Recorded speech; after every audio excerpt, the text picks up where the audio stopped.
இன்னைக்கான டாப் சம்பவங்கள் என்னென்னு பாப்போமா? அதுல ஃபர்ஸ்ட், உலகத்துல இருக்கிற தமிழ் மக்கள் எல்லாரையும் ஒண்ணு சேர்க்கிற மாதிரி உலக தமிழ் மாநாடு நடத்த தமிழக அரசு முடிவு பண்ணியிருக்காங்க.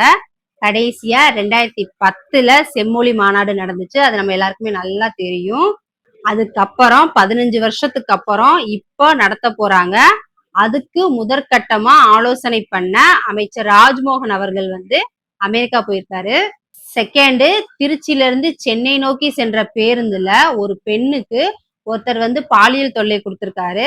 அந்த பெண் 1091 அந்த நம்பருக்கு கால் பண்ணி இன்ஃபார்ம் பண்ணியிருக்காங்க. சிங்கப்பெண் அதிரடிப்படை செங்கல்பட்டுல வெயிட் பண்ணி அந்த நபரை கைது பண்ணியிருக்காங்க. தேர்டு, படப்பை டாஸ்மாக் கடையில மது பாட்டிலுக்கு கூடுதலா 10 ரூபாய் வாங்குறாங்கன்னு சொல்லி புகார் வந்ததை அடுத்து மதுவிலக்குத்துறை விக்னேஷ் அவர்களின் உத்தரவின்படி அங்க இருந்த 8 பேரை பணியிடை நீக்கம் பண்ணியிருக்காங்க.